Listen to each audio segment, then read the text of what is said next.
लिए एक मंदिर स्पेशल बनवाया उसी महल के अंदर, और आज भी उस जो महल था ना, अभी भी है ये। इसके यहाँ पे जैसे हमारी तुलसी लगती है ना, जैसे बहुत सारे आंगन में, पहले अब तो वो घर ही खत्म हो गए, पहले पुराने टाइम में लोग जो अपने आंगन में तुलसी लगाते थे, ऐसा मानते थे कि तुलसी अगर रहेगी तो घर में सुख शांति और बीमारियां नहीं आएंगी, सुख शांति जो है वो बनी रहेगी, समृद्धि बनी रहेगी। आज भी देखो हम साइंटिफिक जानते हैं कि तुलसी मेडिसिनल प्लांट है, तो तुलसी को आज भी लोग खांसी होते ही तुलसी का पत्ता चबा लेते हैं, या जुकाम होते ही। तो तुलसी उस टाइम में भी लगाई गई थी। इसका साक्ष्य क्या है? आज भी वो तुलसी तो नहीं है, लेकिन आज भी वो जो आंगन में, पहले पुरानी मूवीज में देखना, कभी अमिताभ बच्चन, राजेश खन्ना टाइप की जो मूवीज है ना, उनमें दिखता है वो आज भी एज इट इज खड़ा है, और उसको पूरा रेलिंग से सेव किया गया है। उसमें लिखा गया है कि ये इस तरह से उस टाइम में जोधा बाई के लिए किया गया था।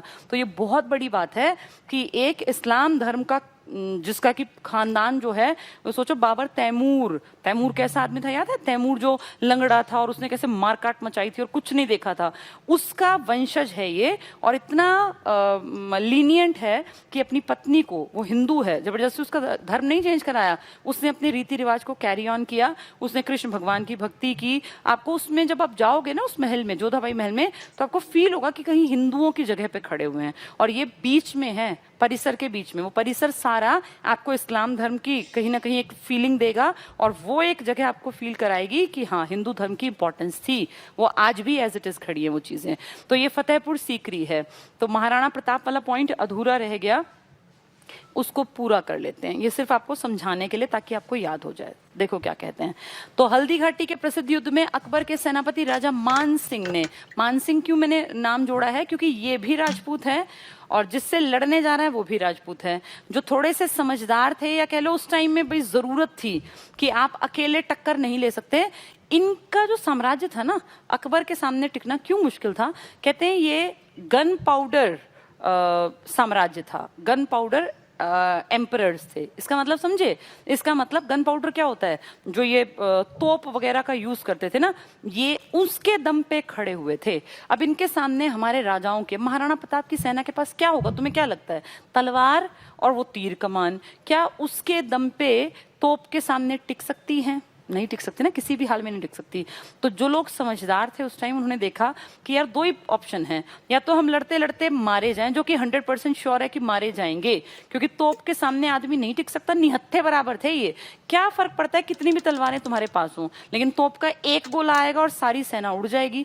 एक तो नंबर ऑफ सोल्जर्स कम थे, पहली चीज। दूसरी चीज, एडवांस हथियार नहीं थे उनके पास। सोल्जर्स की संख्या लगातार बढ़ रही थी, और वो लाखों में बात करते थे, और हमारे राजा हजारों में। तीसरी चीज, हमारे इंडियंस आपस में गद्दारी भी तो करते थे ना।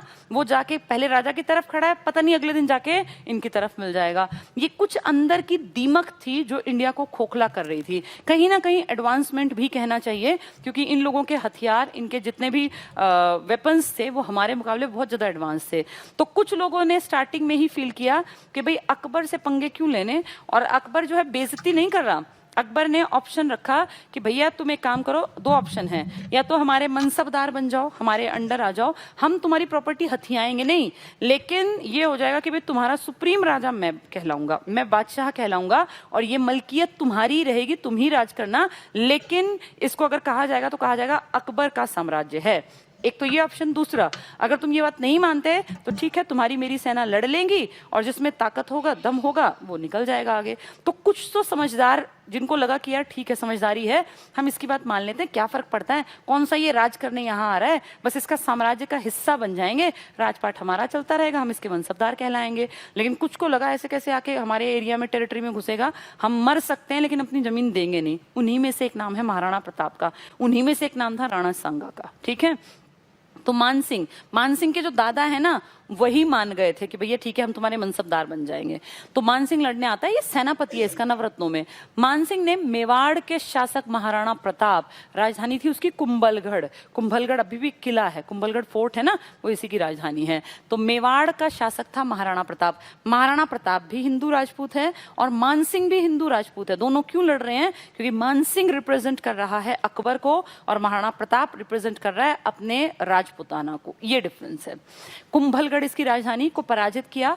हारने के बाद महाराणा प्रताप ने चावड़ नई राजधानी बनाई। तो देखो इसकी दो राजधानी हो गई। इसकी पहली राजधानी क्या बताई? कुंभलगढ़। लेकिन जब ये हार गया, ये वही तो कहानी है, पूरा मैंने आधा एक घंटे का पूरा लेक्चर दिया था कि कैसे घास की रोटी कहते हैं इन्होंने खाई थी।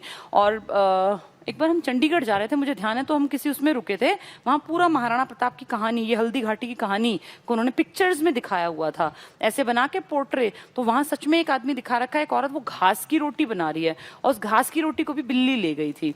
अब ये इन कथाओं में कितनी पौराणिकता है, कितनी सच्चाई है, ये नहीं पता, ना ही ये पेपर में आएगा। लेकिन ये दो कैरेक्टर याद रखना, दोनों हिंदू राजपूत राजा है। मानसिंह जो अकबर को रिप्रेजेंट करता है, और ये दूसरा महाराणा प्रताप जो कि बहुत इज्जत के साथ नाम लिया जाता है। कुंभलगढ़ पहली राजधानी, बाद में इनकी टेरिटरी सिकुड़ गई क्योंकि अकबर का आधिपत्य आ गया, और चावड़ नई राजधानी। ठीक है, चलिए नेक्स्ट पे आते हैं, बहुत इंपॉर्टेंट है 76 वाला। 1571 में अकबर ने आगरा से 36 किलोमीटर दूर, देखो इसके बाप दादा भी तो आगरा में बैठे थे ना। आगरा किसने बसाया था? 1504 में सिकंदर शाह सूरी ने, याद होगा ना, सिकंदर शाह सूरी, सिकंदर सूरी। फिर 1506 में उसने राजधानी बनाई। फिर इसके दादा वगैरह यानी बाबर वगैरह आए तो बढ़िया जगह थी, राजधानी बनाई। फिर हुमायूं ने भी राजधानी रखी। अब इसने इसके पास जो इसके बाप दादाओं की पुश्तैनी या उनसे भी पुरानी राजधानी है, उससे 36 किलोमीटर दूर खाली जगह पड़ी थी। इसने वहां एक शहर बसा दिया, फतेहपुर सीकरी। बहुत सुंदर शहर है, देखने लायक है। और फतेहपुर सीकरी में ही फिर इसने अपनी राजधानी भी चेंज कर दी, वहीं ले आया। तो आगरा से 36 किलोमीटर दूर फतेहपुर सीकरी नामक नगर की स्थापना की। बहुत इंपॉर्टेंट, कब बनाया इसने, ये कब बसाया? 1571 में। तो इसकी एज बहुत ज्यादा नहीं थी उस टाइम पर। और उसमें प्रवेश के लिए कौन सा दरवाजा बनवाया? बुलंद दरवाजा। इसका नाम फतेहपुर क्यों रखा? क्योंकि गुजरात को जीत के आया, तो नाम क्या पड़ गया? फतेहपुर। और कौन सा दरवाजा बनवाया? बुलंद। आज तक उससे ऊंचा दरवाजा इंडिया में या वर्ल्ड में नहीं है। तो सबसे ऊंचा दरवाजा कौन सा है? बुलंद दरवाजा। और सच में मैंने ये देखा हुआ है, इसको नीचे खड़े होकर जब ऊपर देखते हैं ना, तो ऐसा लगता है कि जैसे चक्कर आ जाएगा नीचे से ऊपर देखने पर, इतना ऊंचा है, बहुत ज्यादा ऊंचा फील होता है बुलंद दरवाजा। ये इसी का बनवाया हुआ है गुजरात विजय के उपलक्ष्य में, जहां ये पुर्तगालियों से मिला था, पानी के दर्शन किए थे और गुजरात जीत भी गया था। नेक्स्ट है दक्षिण विजय। अब ये नहीं कि उत्तर उत्तर में, अब ये दक्षिण की तरफ भी गया। बड़ी सेना है, स्थायी सेना इसके पास है, इसको डर है नहीं। दक्षिण की तरफ अभियान, तभी तो साम्राज्य बढ़ेगा जब ये अटैक करेगा। तो साउथ में गया। दक्षिण विजय के अंतर्गत अकबर ने खानदेश, ये खाना को खान कर लेना, दौलताबाद, अहमदनगर और असीरगढ़ को जीता। ये असीरगढ़ इसके जीवन का अंतिम युद्ध था। इसके बाद ये लड़ा नहीं, एज हो गई थी। फिर इसके 4 साल बाद ही ये एक्सपायर भी हो गए। 1605 में ये एक्सपायर हो गए। कब पैदा हुए थे याद है? जब वहां से भागा था वो 1542 में। और 1605 इनकी लाइफ का लास्ट सन था। 1601 के बाद ये लड़े भी नहीं। अब लड़ना क्यों जरूरत है? जब इनको अक्ल आ गई थी कि लड़ना खराब है, क्योंकि अगर विद्रोहों को दबाया नहीं जाएगा तो राजा बहुत जल्दी समाप्त हो जाएगा, इसलिए लड़ते ये लास्ट तक रहे। 1601, ये इंपॉर्टेंट है, असीरगढ़, ये अकबर के जीवन का अंतिम युद्ध है। ऐसे क्वेश्चन एग्जाम में आते हैं। अकबर के जीवन का अंतिम युद्ध कौन सा था? ये था असीरगढ़ का युद्ध, 1601 में। 1605 में एक्सपायर हुए। और अगर पूछे इन्होंने इंडिपेंडेंटली पहला अभियान, तो याद करो, बाज बहादुर मालवा का राजा, उसको हराया था ना। कौन सा सन था वो? 1561 में। उसी साल बैरम खान, जिसको एक खानी बाबा कहते थे, उनका भी मर्डर हुआ था 1561 में। तो अब सब चीजें तुम्हें याद रखनी है दिमाग में कि कहां कहां क्या क्या कब कब हो रहा था। नेक्स्ट देखें, बुलंद दरवाजा अकबर द्वारा गुजरात जीतने के उपलक्ष्य में बनवाया गया था। ये बार बार इसीलिए डाला है पॉइंट, ताकि तुम बार बार पढ़ो और तुम्हारे दिमाग में छप जाए ये बात कि बुलंद दरवाजा किसने बनवाया, कहां बनवाया, क्यों बनवाया। अब इसका लॉजिक पता है। अकबर ने फतेहपुर सीकरी में, जो कि इसने कब बनाया था? 1571 में। यहाँ धार्मिक परिचर्चाओं हेतु इबादत खाने की स्थापना की 1575 में। इसको मैं समझाऊंगी थोड़ा सा, देखना एक बार, इंपॉर्टेंट है ये पॉइंट। अकबर जन्मा कब है? 1542 में। एक्सपायर हुआ है 1605 में। इसको पूरी जो एक समझ बन गई थी ना अच्छी, धीरे धीरे वो ये लगा लो तुम 1500, अगर एग्जाम्पल के साथ बात करूं तो 62 में इसको धीरे धीरे समझ आने लग गई थी, जब ये 20 साल का महज था। क्या समझ आने लग गई? इसने 1562 में कई प्रथाओं के ऊपर विचार करना स्टार्ट कर दिया कि ये चलनी चाहिए या खत्म होनी चाहिए। दास प्रथा का अंत कर दिया 1562 में। अपनी वो जो धाई माँ थी उनसे मुक्ति पाई थी ना, पेटीकोट साम्राज्य, तभी दास प्रथा का अंत कर दिया। फिर इसने 1563 में तीर्थ यात्रा कर को बंद कर दिया। तीर्थ यात्रा पे कर लगता था, इसको बंद कर दिया। पहले कहीं भी तीर्थ के दर्शन करने जाओ ना, टैक्स देना पड़ता था। इसने कहा नहीं, कोई अपने भगवान के दर्शन के लिए जाता टैक्स मत लो, गलत तरीका है वो। 62 में क्या बताया मैंने, दास प्रथा को बंद किया। तो ये सब करने के लिए दिमाग तो चाहिए ना, सही गलत का एनालाइज करना कि क्या ठीक है क्या गलत। अब अगर पैसा आ रहा है इससे तीर्थ यात्रा कर से, तो राजा जो होगा ना उस जगह आने दो ना, क्या फर्क पड़ता है। लेकिन इसने एनालाइज किया कितना गलत है। अगर लोग अपने विश्वास के चलते कहीं तीर्थ यात्रा पे जाते हैं और हम उनसे इसीलिए टैक्स लेते हैं कि तुम तीर्थ यात्रा पे आए हो, तो चीटिंग है। इसने फील किया और इसने अपने सोर्स ऑफ इनकम को कहा बंद कर दो इसको, और जनता अगर तीर्थ पे जाना चाहती है जाने दो। इससे ये दिखाई देता है कि ये मैच्योर होने लग गया था। लेकिन इसका ये मतलब नहीं है कि ये युद्ध नहीं करेगा, क्षत्रिय धर्म का पालन ये मरते दम तक करेगा। 1601 में भी लड़ रहा था, कितनी बड़ी उम्र हो चुकी थी। 1563 ये 1564 इसने बहुत बहुत पुराना कर, जजिया कर समाप्त कर दिया। बहुत इंपॉर्टेंट पॉइंट है, जजिया कर माफ कर दिया, जजिया कर समाप्त कर दिया। जजिया क्या, जजिया याद है वो हाथ पे थूकते थे और तब पैसा उठाते थे। किससे लिया जाता था, गैर मुस्लिम जनता से। अब हिंदू भी इसमें शामिल थे, इसमें ब्राह्मण भी शामिल कर दिए थे। किसने, फिरोज शाह तुगलक ने। मोहम्मद बिन कासिम ने सबसे पहले हमें जजिया से अवगत कराया, उससे पहले हमें जजिया नाम ही नहीं पता था। मोहम्मद बिन कासिम लेकिन इंडिया में नहीं, बाहर के हिस्से में, सिंध तक, आज के पाकिस्तान तक था, फिर भी हम इंडिया ही मानते हैं। लेकिन धीरे धीरे करके ये कर इतना ज्यादा उगाही का तरीका बन गया पैसे कमाने का कि इसमें बेइज्जती करनी स्टार्ट कर दी। लेते पैसे और सामने वाले की बेइज्जती करते। अब इसने कहा बहुत गलत तरीका है, सिर्फ इसलिए कि कोई मुसलमान नहीं उससे कर क्यों ले हम, तो ये इसने जजिया माफ कर दिया। ये क्वेश्चन आएगा, अब तक जजिया माफी का कोई राजा नहीं था, ये पहला आदमी है जिसने जजिया माफ कर दिया है। ठीक है, बड़े स्तर पर छुटपुट कोई राजा करे तो उसकी गिनती नहीं होती। ये देखो 3 साल कितने इंपॉर्टेंट काम किया। यानी अब ये धीरे धीरे मैच्योर होता जा रहा है। लेकिन एक चीज इसको अखरती है कि इसने बचपन में पढ़ाई लिखाई नहीं कर रखी, और ये कमी इसको कहीं ना कहीं अखरती है। क्योंकि देखो इसके पिताजी कैसे मरे थे, पढ़ाई के शौकीन थे ना, किताबें हाथ में लेके तो चोट लगी थी, और इसको अक्षर पढ़ना नहीं आता। तो ये चीज कहीं ना कहीं तो परेशान करती है ना कि यार देख मेरे बाप दादा तो कितने समझदार पढ़े लिखे अपनी किताबें लिखते थे और मैं अनपढ़ हूँ। जैसे किसी के दादा पढ़े लिखे हो, किताब लिख के गए हो, और उनका पोता अनपढ़ हो, तो ये बेइज्जती की बात है। आपके दादा जैसे थे आप उनसे कितने आगे हैं, और आपसे एक पीढ़ी के बाद जो अगली पीढ़ी होगी, जब कभी आप दादा दादी बनेंगे, तो आप क्या एक्सपेक्ट करते हो कि वो आपसे पिछड़ी हो या आपसे बहुत एडवांस्ड हो। हर कोई चाहता है ना एडवांस्ड, लेकिन ये देखो अपने दादा के मुकाबले पढ़ नहीं सकता।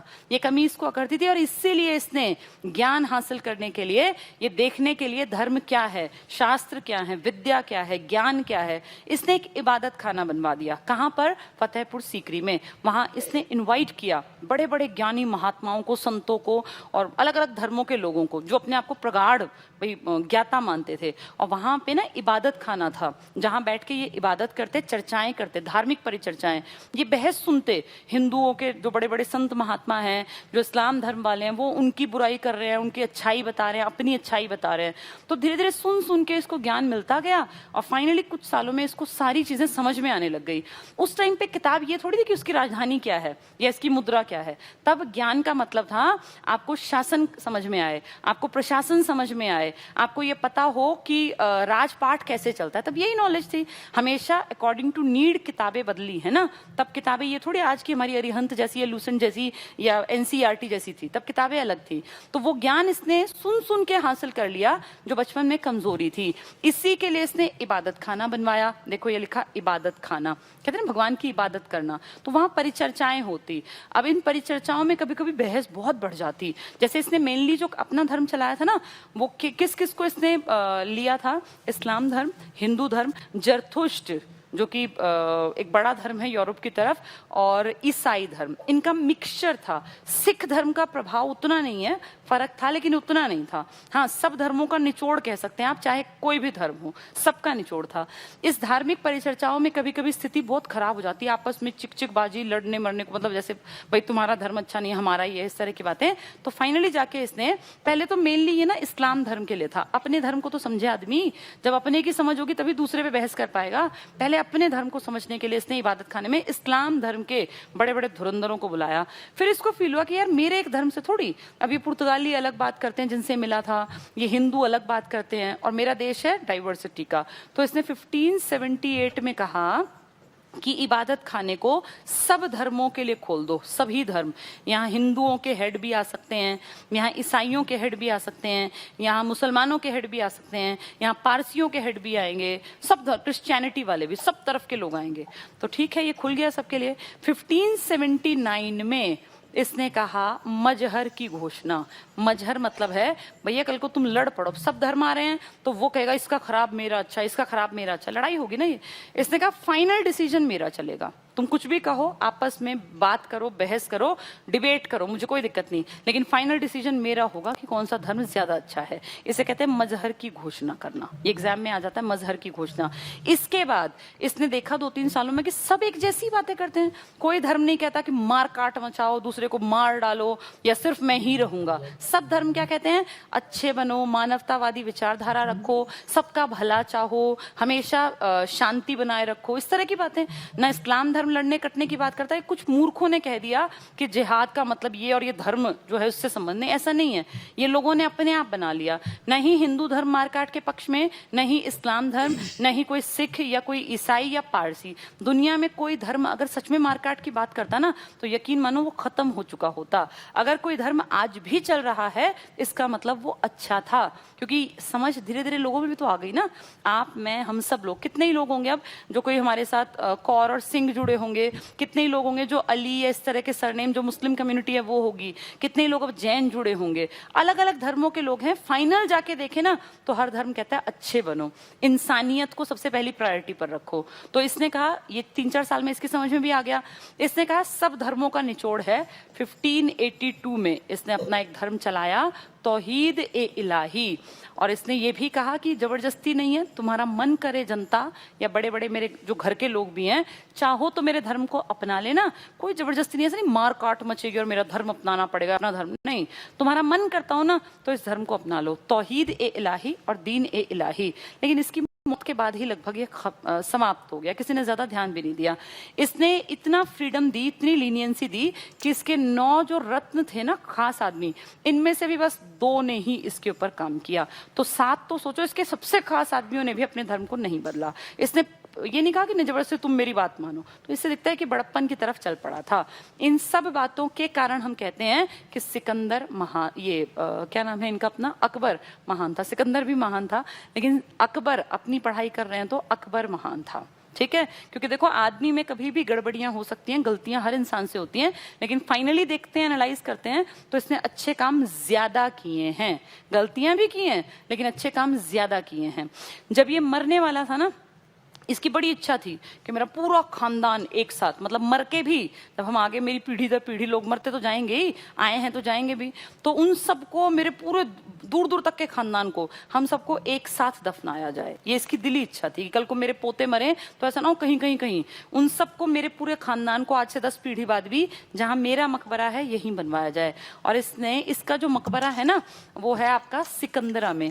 ये फतेहपुर सीकरी जैसे है, ऐसी ही एक जगह है सिकंदरा, आगरा के पास ही पड़ते हैं ये, फतेहपुर सीकरी भी और सिकंदरा भी। यहाँ इसका मकबरा है, बहुत सुंदर मकबरा है। बाहर से मतलब ये जो 4 बाग की प्रथा है ना, मैंने आपको बताया भी था कि हुमायूं के मकबरे में जो अकबर ने बनाया था और हाजी बेगम ने, कि उसमें बीच में टॉम्ब होता है बहुत सुंदर और 4 तरफ 4 बाग। आज भी सिकंदरा में हम लोग गए थे, जब फतेहपुर सीकरी आगरा के ट्रिप पे गए, सिकंदरा के उसमें जहाँ ये दफनाया गया है ना, आज भी वहाँ हिरण भागते दिखते हैं, बिल्कुल नेचुरल तरीके से। वहाँ कोई ऐसा नहीं है, अंदर पूरा बड़ा सा इलाका खाली है और जैसे बीच में नहर वाला हिस्सा है, बड़ा सा गेट है और फिर काफी अंदर चल के बहुत बड़े चबूतरे के ऊपर इसका मकबरा है। लेकिन इसके मकबरे में जब एंटर करते हैं ना तो तुम देखोगे कि अंदर जहां जाते हैं, जैसे एंट्री पर एक बहुत सुंदर सा टॉम्ब 4 दीवारी करके ऊपर गोल सा बना दिया, उसमें कहते हैं सोना, पूरा सोना भरा गया था, दीवारों पे पूरा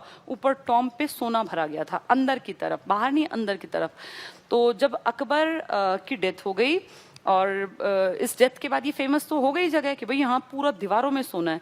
आज अगर आप जाओगे ना तो वो दीवारें बिल्कुल काली हैं। तो गाइड वहां बताता है कि एक जाट राजा सूरजमल हुए थे, ऐसा कहते हैं, उन्होंने, अब ये पता नहीं सच्ची बात है कि झूठी, मैंने ऐसा कहीं पढ़ा नहीं सुना कभी भी, लेकिन हमें गाइड ने बताया कि उन्होंने या उनके किसी वंशज ने उस जगह पे घुस के जब देखा इतना सोना, तो उन्होंने ये फील किया कि ये विदेशी, आधे लोग इनको विदेशी मानते थे ना कि भाई ये तो बाहर के हैं, तैमूर हमारा थोड़ी था, ये मानते थे। तो उन्होंने कहा इन विदेशियों ने हमारा सारा लूट लूट के सोना अपने इन टॉम्स में, अपने इन गुंबदों में भर लिया, इसको निकालो। तो कैसे निकाला जाए, वो तो दीवार के अंदर इतना भरा हुआ है कि निकलना इम्पॉसिबल है। तो वहां पे बहुत सारा ऐसा भूसा और ये होता है ना जो चीजें जल जाती हैं, ये पूरी भर दी गई उसमें, उनमें आग लगा दी गई। आग लगने से क्या हुआ, वो टेम्परेचर, कोयला वोला सब कुछ भर के, वो टेम्परेचर जो बहुत ज्यादा बढ़ा ना, तो वो टॉम्ब का सोना पिघल पिघल के नीचे गिरने लग गया। तो सोना जो आग में तपता है ना, सोना उसको कुछ नहीं बिगड़ता, तो वो सोना नीचे पिघल पिघल के गिर गया सारा, और वो जो कोयला और सब था वो खाक हो गया। फाइनली जाके उस खाक में से हटा हटा के हाथ पे जब ठंडा हुआ जब, तो वो सोना क्योंकि मेटल था वो सीधे अपना टाइट हो गया, सॉलिड बन गया। और कहते हैं पता नहीं कितने टन सोना उस छोटे से एक टॉम्ब में से निकल आया था।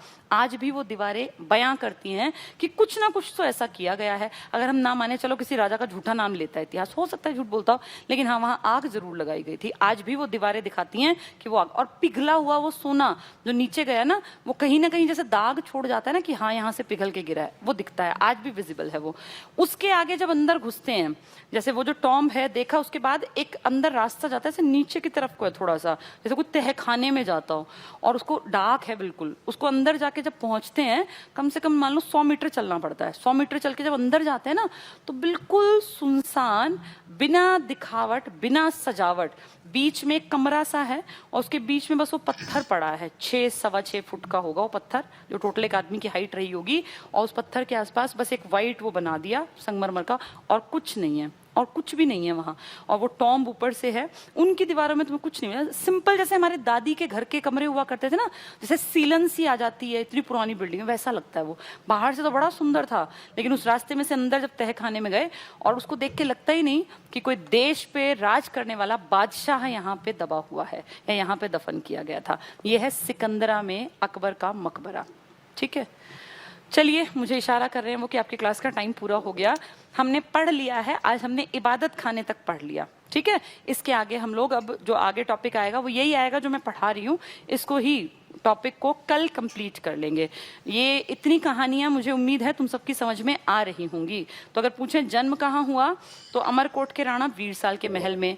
पहले राजधानी क्या थी, आगरा। फिर क्या बसाई इसने अपनी राजधानी, आगरा से कहाँ ले गया था ये, फतेहपुर सीकरी। फतेहपुर सीकरी का नाम फतेह क्यों रखा, क्योंकि ये गुजरात जीत के आया था। कौन सा बड़ा दरवाजा है वहाँ, बुलंद दरवाजा। जोधाबाई महल कहाँ है, पंच महल भी है वहां पर। तो ये कुछ खास इमारतें, आगरा का लाल किला भी इसी ने बनवाया। ये खास इमारतें हैं जिन सब का आर्किटेक्चर का पूरा श्रेय किसको जाएगा, अकबर को। अकबर स्टार्टिंग में धर्मांध था, बहुत छोटे टाइम के लिए, ऐसे नहीं कि सालों साल टिका, लेकिन इसने फाइनली बहुत जल्दी जाके समझ लिया कि इंडिया पे अगर मुझे लोगों के मन पे राज करना है ना, तो मुझे इनके जैसा बनना पड़ेगा। इसलिए इसने स्ट्रिक्टनेस का माहौल त्याग दिया, गलत को गलत कहा, सही को सही कहा। ये सजाएं भी देता था, ये लोगों को मरवाता भी था, लेकिन जब ये गलती देखता था, ऐसे नहीं कि धर्म से जुड़ा है तो मरवा दे। इसने दास प्रथा का अंत किया, इसने तीर्थ यात्रा कर को समाप्त किया, इसने जजिया कर को समाप्त किया, इसने पेटीकोट साम्राज्य से आजादी पाई, इसने बैरम खां के संरक्षण से आजादी पाई। इसने हल्दी घाटी के युद्ध में खुद नहीं गया था, ये राजपूत से लड़ना था, राजपूत को लड़ना था। मानसिंह को भेजा जो कि इसके नवरत्नों में से एक था। हल्दी घाटी के युद्ध में कौन हारा, महाराणा प्रताप। राजधानी क्या थी, कुंभलगढ़। बाद में कहाँ चला गया, चावड़ बना ली अपनी राजधानी। वो छोटे स्तर पे काम करने लग गए थे फिर। ठीक है, चलिए, अब इनका थोड़ा सा टॉपिक रह गया है, इस टॉपिक को मैं कल पढ़ा दूंगी। उम्मीद करती हूँ ये क्लास आपकी समझ में आ गई होगी। आज के लिए इतना ही, अब नेक्स्ट क्लास है आपकी। Thank you.